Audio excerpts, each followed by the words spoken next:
Hey guys, how's it going? F8 Alpha here and welcome back to the channel. Today we're back in World of Tanks, and behind me you can see the gameplay of the Lorraine 40 ton, which is the tier 8 premium French medium tank.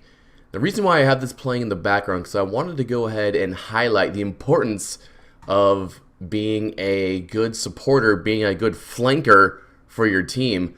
You don't always have to be leading the charge.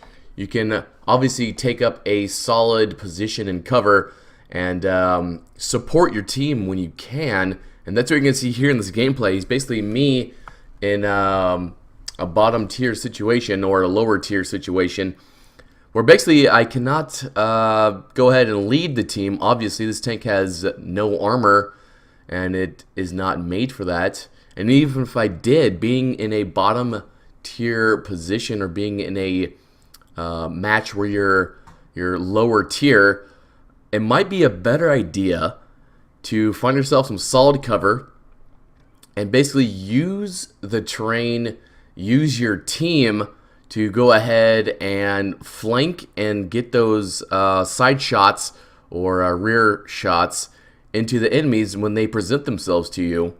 Now I am playing the Lorraine 40 ton here, as you're seeing, and this tank does excel at being a support tank and a flanker. This tank does not have armor. It is super thin.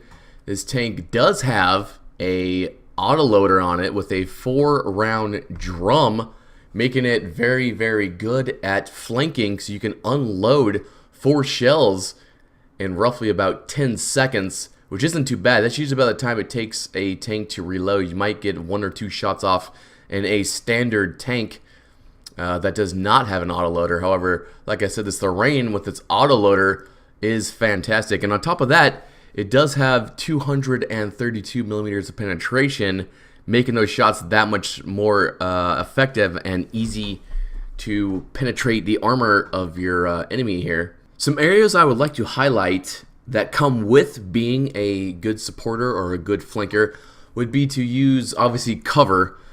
Just to be out there driving circles out in the open is not a good flanker or supporter. It's important to find cover. Now, what I do not mean is just find a bush and basically sit there the entire match. That is not what I'm talking about. That's not the way to be a proper flanker and supporter. But what you can do is, like I am demonstrating in this replay, is basically find cover. Use it when you can, pull out and get those shots off as quick as you can into your enemy, and then pull back into cover, making sure that you're keeping as many hit points as you can, and also keeping the enemy's focus scattered from tank to tank. If there's one tank leading the charge, that tank will be focused down. No matter what tank it is, it will be focused down by multiple enemies and eventually just destroyed. But if the enemy is forced to look in multiple directions in order to try and counter multiple tank threats coming at them, they're less effective, and they'll probably have a much more difficult time trying to do what their intentions are, which is usually taking out that lead tank, taking out that tank that is spotted. Which brings me to my next point. To be able to know your view range. As you see here on my mini-map, I do have these circles to indicate my view range. So I know that if I'm in a particular distance from a tank that they will not be able to see me. That's very important, as that will dictate the fight with these tanks, with supporters and flankers, as usually these tanks do not have the best armor. They are not frontline brawlers, but they usually have speed and pretty decent guns on them to go ahead and tear apart your enemies at range without being spotted, which is very important. Another area I'd like to highlight would be to basically be able to read the fight, read the battle, and keep your eyes on the mini-map. As basically, if you're able to guess or know where your enemy's at, you'll have a better position or angle to attack them from, which is very, very helpful. As you'll see in this video, I end up helping out my Foch. He is taking on 2 tanks that are attempting to cap us out in this battle. So basically what I do is I end up tracking both of these tanks that are trying to engage the Foch here, basically making the Foch able to keep his frontal armor aimed at that enemy, giving him the best chance at blocking those shots or bouncing those shots, which is very important.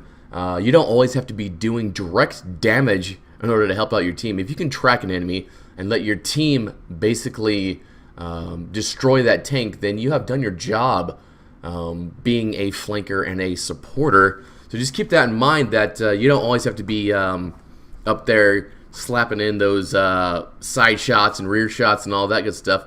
It is important to flank and basically hold that tank in position so your enemy can go ahead and do that work. It's also important to get those rear shots on tanks, as if you're running a tank that has not the best penetration on it, then side shots and rear shots are going to be your bread and butter. You're going to want to flank them, get around them, and basically outmaneuver that tank to get their weak sides and weak rear, so you can go ahead and be effective at taking down those tanks. Additionally, relocation is very important. If you're spotted on a map, then it is very important to go ahead and wait till you're unspotted and move, as if there's tanks, they will more likely be waiting for you to come out in that same spot, because that's where you were last located.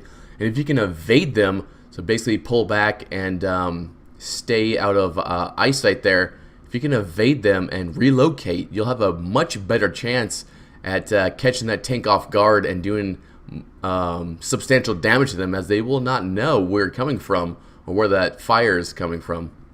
Additionally, using your spotting, using your view range, spot enemy tanks and keep them lit for your team is very important. The longer that you can keep an enemy tank lit up, the longer that you are able to see them and have your team see them, the more effective your team will be at destroying that tank, whether it's them flanking, you flanking, or basically you drawing that fire from that tank. It will allow your team to go ahead and get their rear, get their sides, and put in those effective shots, bringing down that enemy as quick as possible, which is very effective and very important when engaging most of these tanks, especially if you're a lower tier tank in these higher tier battles. But with that said, guys, that was just kind of a highlight, a quick overview of what a support and a flanking tank should be doing in a battle. Please let me know your thoughts and comments below on the flanking tactics I have put in this video. Let me know if you guys have anything to add to it. Maybe I missed something. But with that said, guys, I am F8 Alpha, and I will catch you guys next time.